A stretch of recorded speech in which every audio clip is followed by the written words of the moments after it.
노예 경제에서 평등 경제로 좀 제목이 좀 까다로운데요. 최대한 뭐라 표현할까요? 우리 마음에 와닿도록 이렇게 보도록 하겠습니다.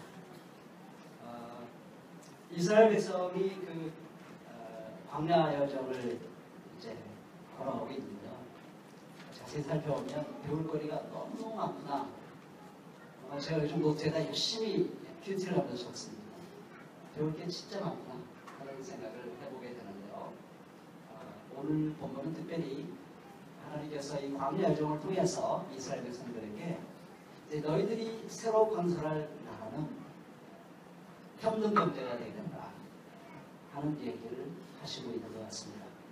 그들은 노예 경제를 떠났어요. 바로 시아에서의 경제는 노예 경제입니다. 먹고 살 수 있었지만 먹고 살기 위해서는 노예의 신분을 벗어날 수가 없었습니다. 노예로 죽도록 충성을 해야 먹고 사는 문제가 해결됩니다. 그래서 이제 하나님께서는 이스라엘 백성들에게 이제 그 노예 경제는 그만, 그래서 끝이다. 다시는 뒤돌아보지 말아라. 이제는 평등 경제다. 라고 하나님께서 이스라엘 백성들에게 오늘 이 본문을 통해서 아주 몸에 각인되도록, 그들의 존재 자체에 각인되도록 가르쳐주시고 계심을 알 수가 있습니다. 자, 근데 말처럼 그게 쉽지가 않습니다. 특히 오늘날 기독교인들은 이 경제 문제에 대해서 별로 관심이 없는 경우가 굉장히 많습니다. 영혼의 문제는 관심이 있지만 먹고 사는 문제를 우리가 한국 사회가 어떻게 만들어갈 것이냐, 바로의 체제하에 살 거냐, 아니면 평등 경제라는 새로운 질서를 만들 것이냐, 이게 기독교인들의 관심사가 아니라고 생각을 하는 경우가 많습니다. 그것은 옛날 얘기고 이제 예수님을 통해서 새로 해석해야 된다. 우리가 중요한 것은 영적인 질서다라고 생각할 때가 참 많죠. 그래서 오늘 한국교회가 이상해지고 있습니다. 오늘 기도도 했습니다만은 3.1절에 정말 부끄러운 장면을 우리가 많이 목도를 했습니다. 한국교회 전부가 이 시청하고 광대하문으로 나간 건 아니지만은 내노라가는 한국교회 지도자들 또 그들을 지지하는 교인들이 박근혜 탄핵을 반대하는 그런 집회, 사전 집회, 구국기도회라는 이름을 붙였지만은 극구 부인했지만 그 내용이나 사람이나 모든 장소나 시간을 보면 완전히 탄핵을 반대하는 그런 집회를 했습니다. 그들이 손에 든 것은 태국기, 성조기 그리고 십자가입니다. 참 3.1절에 어떻게 성조기를 태극기까지 괜찮은데 십자가까지 괜찮은데 성조기까지 흔들까? 여러분 그런 생각을 하시죠. 근데 저는 이해가 됩니다. 왜 3.1절에 성조기까지 흔드는가? 저는 아주 깊이 공감합니다. 여러분들 공감하십니까? 네, 그 정도 공감을 해야 그분들의 마음을 알 수가 있어요. 태극기는 나라 사랑인데요. 우리나라를 세우고 오늘 이 자본주의 국가로 세워준 데 결정적인 역할을 한 나라가 북한과 싸워준 미국입니다. 그러니까 이 나라 사랑은 미국 사랑이랑 일체가 되는 것이죠. 북한은 공산주의고 사회주의고 남한은 자본주의 국가입니다. 만일 미국이 안 도와줘서 우리나라는 빨갱이 국가가 됐을 거예요. 근데 미국이 지켜줬어요. 우리나라가 산 거예요. 그러니까 성조기와 태극기가 3.1절 날 같이 납북되는 겁니다. 이해되십니까? 공감됩니까? 저는 아주 깊이 공감됩니다. 왜 3.1절 날 성조기를 흔드는가에 대해서 저는 150% 공감합니다. 근데 그 이유가 있어요. 그건 뭐냐면 도대체 기독교인들이 볼 때 하나님 보실 때 어떤 경제가 옳은 경제냐면 사회주의로해서 옳은 다 100% 맞는 건 아니에요. 근데 자본주의가 목숨 걸고 지켜야 된다. 하나님이 우리 보고 자본주의 너희들이 목숨 걸고 지켜야 된다 라고 하나님께서 그렇게 말씀하셨습니까? 정말 그런 성경을 모르고 하는 얘기입니다. 자본주의야말로 이 만본 중심의 체제이기 때문에 만본 숭배를 가장 강조하는 것이 자본주의 이 체제입니다. 근데 기독교인들이 사회주의까지는 모르겠습니다. 그럼 여기서 깊이 연구를 하실 필요가 있어요. 그러나 분명한 것은 자본주의를 목숨 걸고 지켜야 될 이유는 전혀 없습니다. 네, 제가 그 자신있게 여러분들에게 말씀을 드릴 수가 있습니다. 누가 뭐라고 이 목에 칼이 들어와도 제가 말할 자신이 있습니다. 그럼 우리가 목숨 걸고 지켜야 될 게 아니에요. 태극기 흔들고 성조기 흔들면서 우리가 지켜야 되는 그리스도의 사명, 그런 거 아닙니다. 그러니까 경제 문제에 대해서 우리 기독교인들이 잘못 오해하고 있습니다. 엉뚱한 짓을 하게 되는 거예요. 경제에 대해서 이건 우리 기독교인들과 관심이 이게 중요한 주제가 아니라고 생각하면 이런 판국이 되는 거예요. 3.1절 날 성조기를 흔들고 탄핵을 반대하고 국정농단한 사람을 그렇게 사랑하고 존경하고 지지하고 이런 상상이 안 가는 일을 자신있게 확실있게 하게 됩니다. 저는 우리 한국교회가 저는 어떤 면에서 감사해요. 이게 드러난 거예요. 한국의 민낯이 드러난 겁니다. 하나님이 어떻게 아파하실까? 하나님 어떻게 하늘에서 이 한국교회를 바라보고 계셔서 눈물을 흘리시고 통곡을 하고 계실까? 그 진상을 우리가 볼 수 있어서 참 저는 아프지만 저는 기회라고 생각합니다. 이럴 때 우리가 하나님 앞에서 경제 문제에 대한 바른 관점을 가져야 된다 하는 사실을 저는 가르쳐 주시고 있다고 생각합니다. 그 점에서 뒤틀리면 모든 게 다 빗나갑니다. 왜냐하면 사실 먹고 사는 문제는 인간들에게 가장 중요해요. 여러분 하나님께서 인간을 창조하신 데에 제일 먼저 약속한 게 뭡니까? 하나님 형상대로 창조하신 데에 제일 먼저 약속한 게 뭐죠?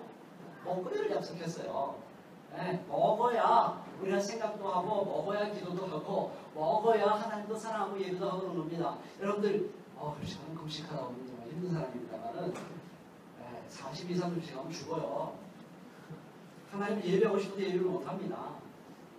그냥 먹고 사는 문제가 굉장히 중요합니다. 이건 먹고 사는 문제를 우리나라가 함께 모여서 어떻게 해결할 거냐 이게 중요한 거예요. 그걸 제대로 결정을 해야 그 다음부터 민주가 어떻고 자유가 어떻고 정의가 어떻고 평화가 어떻고 그때 비로소 생각이 가능한 거고요. 그걸 바르게 이해할 수가 있습니다. 그래서 저는 오늘 이 말씀이 결정적으로 중요한 말씀입니다. 왜 하나님께서 이스라엘들을 애굽의 죄에서 해방시켜서 광야에 두면서 가나안 땅 들어가기 전에 경제교육을 열심히 시키고 있는 거예요.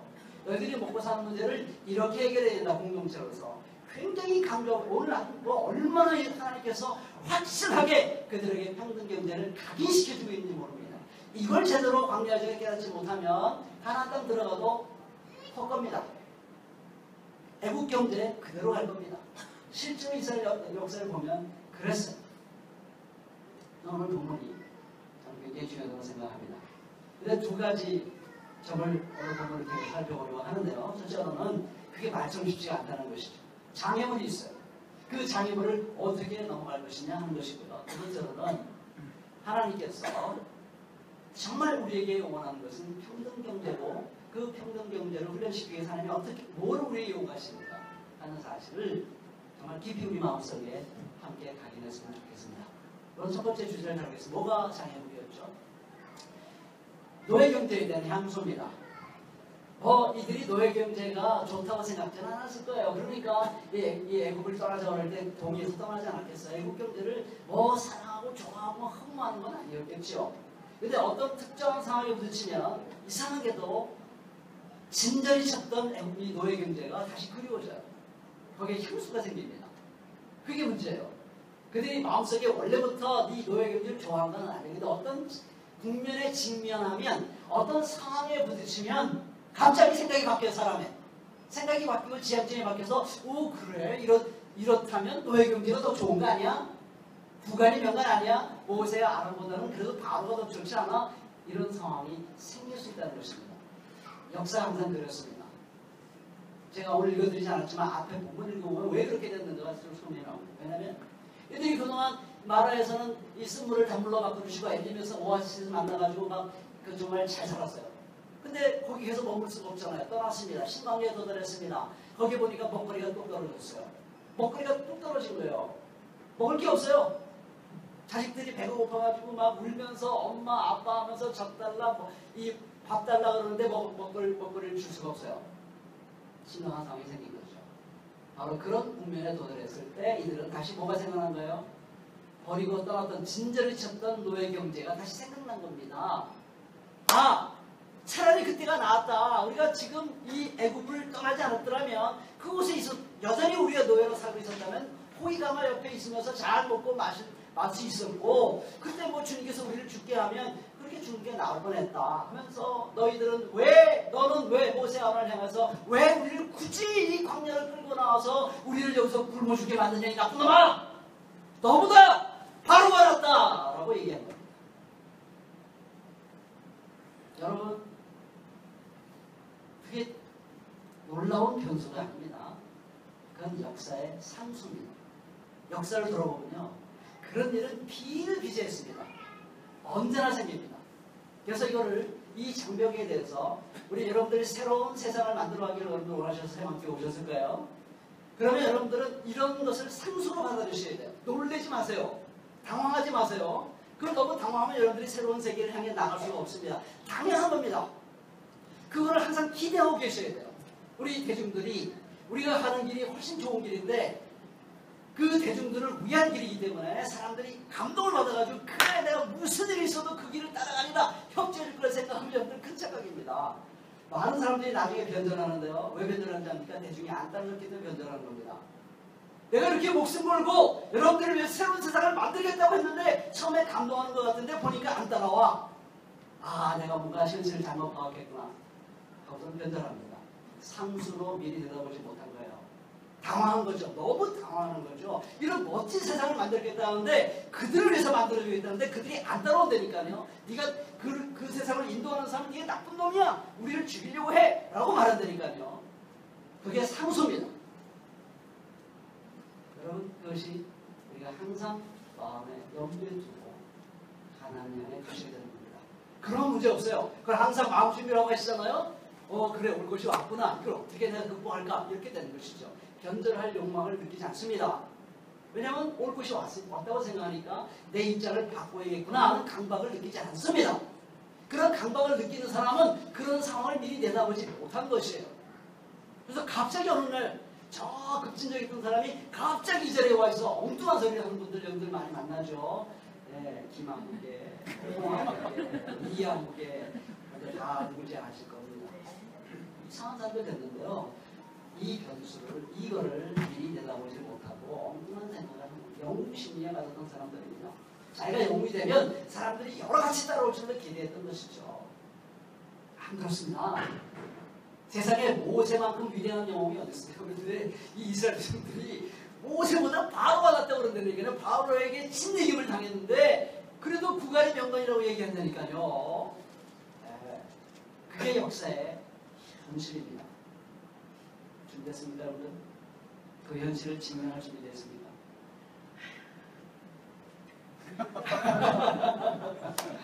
한숨이 나왔네. 예, 여러분 민중신학이 그래서 고통스러웠어요. 민중교회를 했는데요, 민중이 안 와요. 민중이 어디로 가죠? 순복음교회로 가요. 순복음교회. 조용기 목사님의 신학이 민중신학보다 훨씬 좋아요. 민중신학은 민중이 여러분들 역사의 주인입니다. 씨알이 주인입니다. 씨알의 소리가 진리입니다. 라고 외치지만 민중들은 거기에 안 넘어갑니다. 민중들에게 멋진 미래는 멀고요.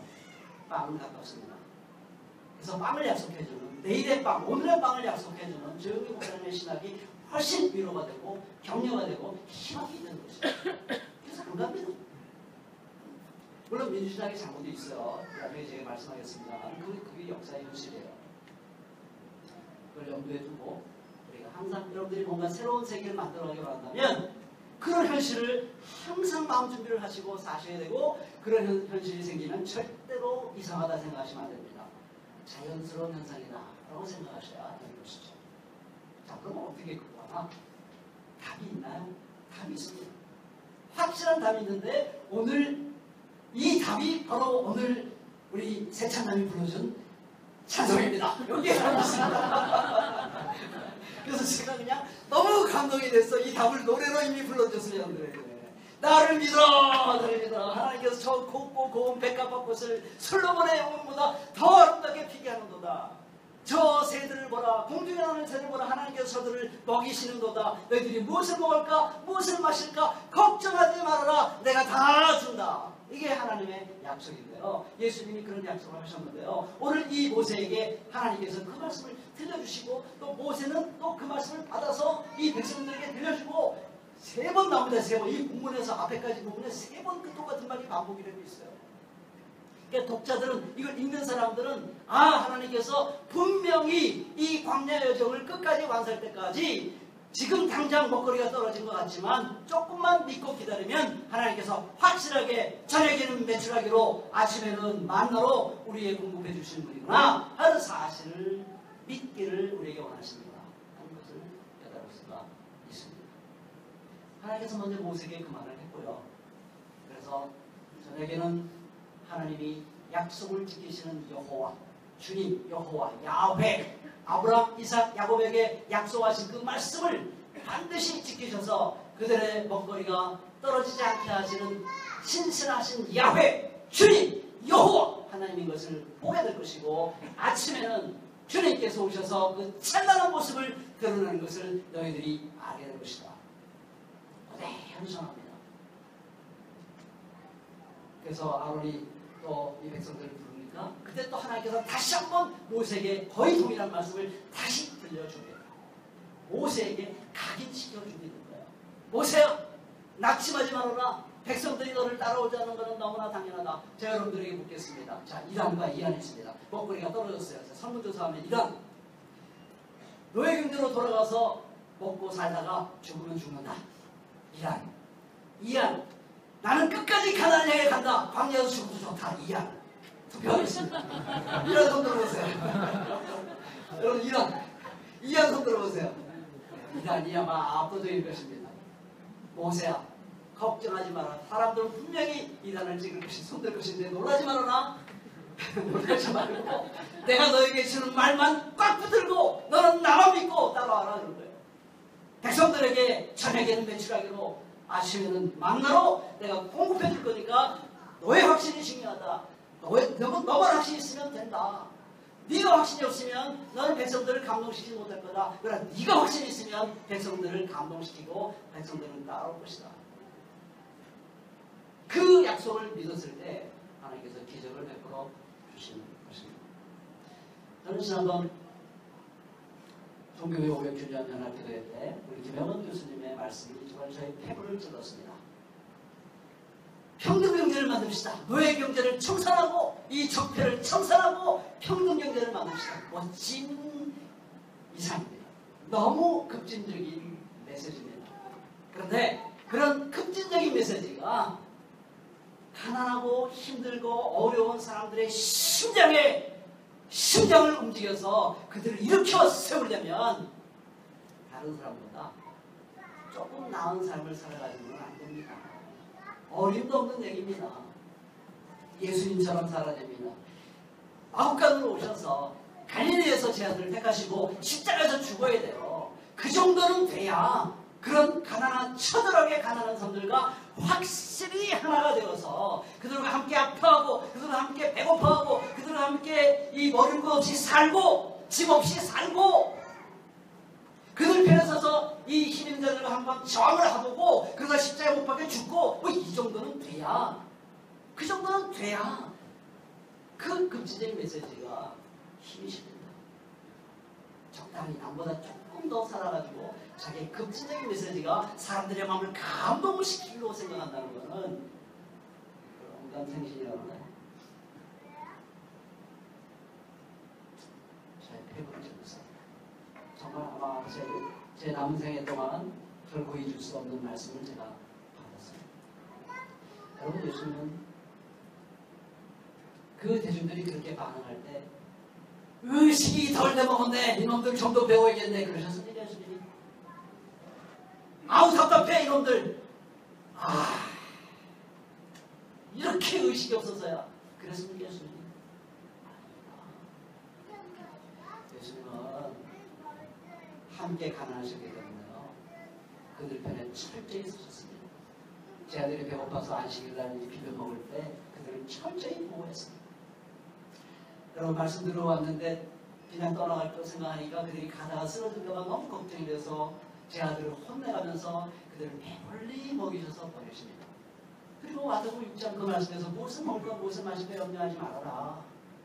하나님은 나를 건설하는 삶을 살아가다 보면은 그런 염려와 걱정이 있기 마련인데 걱정하지 말아라. 내가 책임지고 너희들을 먹거리를 준비한다. 이렇게 말씀하시고 위로하시고 격려하셨습니다. 그 불안과 두려움에서 해방시켜주셨지. 이놈들 아직도 평등경제에 대한 그 열정이 아직도 없단 말이야. 그 의식이 아직도 없네. 좀 더 나와서 나 좀 더 배워. 내 강의도 듣고 포럼도 참석하고 아카데미 참석하고 좀 배워. 그렇지 않습니다. 이게 아니라 이건 저희가 하는 말씀입니다.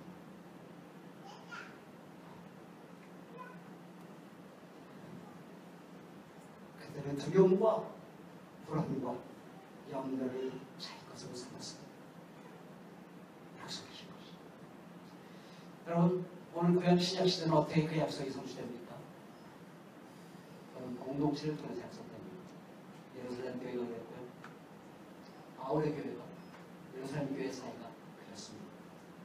여러분, 우리가 새로운 경제, 평등 경제를 이루어가기로 한다면 우리 아름다운 공동체를 먼저 만들어가야 됩니다. 그래서 아름다운 공동체는 하나님 나라를 위해 살다가 목소리가 떨어진 사람을 받아주는 공동체입니다. 여러분, 우리 새마음은 정말 간절히 부탁하는데 그런 공동체가 되시기를 진심으로 축원합니다. 정말 바랍니다. 두렵죠. 가진 사람이 내놔야 되니까요. 그 길을 꼭 갈 수 있기를 진심으로 바랍니다. 그래야 우리는 세상을 향하여서 노예 경제를 청산하고 이 적대를 청산하고 평등 경제를 위해 나갑시다 라고 말할 수 있고, 그 말이 비로소 진정성을 갖고 설득력이 있고 감동이 되시는 것입니다. 하나님께서 평등 경제를 얼마나 원하시는지 정말 강력하게 훈련을 시키십니다. 각 사람에게 오멜 2.1리터라고 하더라고요. 그것만 딱 걷어라. 아침에 나가서. 절대 그보다 많이 걷으면 안 된다. 그랬더니 이 사람들 어떻게 하시죠? 보니까 어떤 사람은 많이 걷어, 어떤 적게 걷어. 많이 걷은 사람은 그래도 혹시 내일 안 나오면 어떻게 하고 더 많이 걷었을 테고요. 적게 걷은 사람은 몸에 좀 장애가 있거나 아니면 나태해졌거나 여러 가지 심적 장애가 있거나 육체적 장애가 있거나 그래서 적게 걷었겠죠. 근데 결과적으로 보니까 오멜을 재보니까 결과적으로 강제적으로 평균화시켰습니다. 이 강제적 평등. 저는 이게 아주 하나님께서 강제하신 게 아주 마음이 아주 깊은 감동이 됩니다. 어떻게 했는지는 그 장면을 정확히 묘사하지 않기 때문에 알 수가 없어요. 아무튼 많이 가져온 놈은 야! 내가 내일까지 걱정을 배워왔는데 하나님이 딱 재보시니까 그냥 딱 맞았어요. 야, 그때 얼마나 참 속상했을까. 내가 헛수고했네. 왜 이래저래 적게 얻은 사람은 정말 불안하고 힘들었는데 보니까 딱 채워줬어. 이야, 좋네. 기뻤겠죠. 그렇게 되십니다. 더 많이 가지고 내일 것까지 가져온 사람. 내일까지 남겨놓은 사람은 아까 아침에 악취가 벌레를 먹어서 못 먹게 됐어요. 탐욕을 불안과 염려로 벗어나게 하십니다. 안식일은 일하지 말아라. 6일째 곡절로 가져오면 된다. 그러면 그 다음날 썩지 않는다. 네. 정말 썩지 않았어요. 그래서 안식일 날을 통해서 탐욕, 이 먹고 마시는 것은 우리가 하나님의 나라를 위해서 필요한 것이지 경제적 성장과 축적이 너희들의 목적이거나 안 된다 하는 것을 가르쳐주는 것이 바로 안식일의 목적입니다. 그래서 안식일날까지 나가서 뭔가를 거두려던 사람들은 하나도 거두지를 못했습니다. 그렇죠? 헛수고한 것입니다. 가기 시켰죠. 평등 경제를 위해서는 두 가지를 극복해야 되는데, 하나는 미래에 대한 두려움을 극복해야 됩니다. 내가 많이 쌓아놔야 내 미래가 걱정이 안 될 텐데 하다 보면 사람들이 막 남보다 더 많이 쌓아놓으려고 하다 보면 불평등해지는 겁니다. 미래에 대한 두려움을 극복하셔야 돼요. 그리고 탐욕입니다. 내가 다른 사람보다 더 많은 것을 가지고 해서 힘을 써야겠다. 탐욕입니다. 이 두려움과 탐욕을 제거하시기 위해서 하나님께서는 확실하게 40년 동안이나 이 광야에서 메뚜기와 만나를 먹는 훈련을 시킵니다. 40년 동안을 주십니다. 하나님 원하시는 것은 정말 평등 경제구나 하는 것을 말씀을 통해서 정말 깊이 깨닫게 됩니다. 자, 이 평등 경제는 우리 개인적인 노력으로만 되는 게 아닙니다. 하나님께서 사실 제도화시킨 셈입니다. 강제적으로 평등시켜버렸어요. 그것은 제도에 대한 힌트를 여기서 주고 있는 겁니다. 그래서 우리 그리스도인들은 그냥 나눔으로만 평등해지려고 하면 안 되고요. 불가능합니다. 평등한 세상 오지 않습니다. 어림도 없는 얘기입니다. 이건 우리가 하나님의 뜻을 쫓아 아름다운 제도를 만드는데 최선을 다해야 될 것입니다. 까마라 그랬죠. 가난한 상에서 열심히 나누는 인생 사람들이 나를 성자라고 했지만 브라질의 대지경입니다. 근데 아무리 나눠줘도 평등한 세상은 새로 사람 사는 세상이 오지 않은 걸 본 거거든요. 그래서 모든 사람들이 평등하게 나눠 먹을 수 있는 세상을 만들려면 이 제도가 바뀌어야 되겠구나, 이 자본주의를 극복하고 넘어가야 되겠구나 하고 얘기하기 시작했어요. 그들이 그 순간 그동안 이 까마나 대주교가 가난한 사람들 위해서 올 테니까 좀 헌금 좀 해주세요, 기부 좀 해주세요. 근데 열심히 기부하고 열심히 헌금했던 사람들이 발견합니다. 이런 빨갱이네, 이런 나쁜 놈이네 하면서 그를 경멸하고 그를 핍박하고 협박하기 시작했습니다. 그러니까 내가 가난한 사람 위해서 먹을 걸 나눠줄 때는 나를 성자로 부르던 사람들이 그 가난한 사람들이 왜 가난한가 묻기 시작했더니 그들이 나를 빨갱이라고 부르기 시작했다. 그런 얘기를 했습니다. 당연한 교회입니다. 여러분 그것도 너무 두려워하지 마십시오. 그 길을 여러분들이 걸어간다면 주님께서 여러분들의 편이 되어주실 것입니다. 하나님이 모세와 아론의 편이 되어주신 것처럼 백성들 앞에서 그들의 권위를 세워주신 것처럼 여러분들을 하나님께서 보호하시고 역사의 주인공으로 위대하게 쓸 줄로 그렇게 믿습니다. 우리가 하나님의 노예 경제를 툭툭 털어버리고 없는 경제를 향해 나아가는 저 여러분들의 모습을 진심으로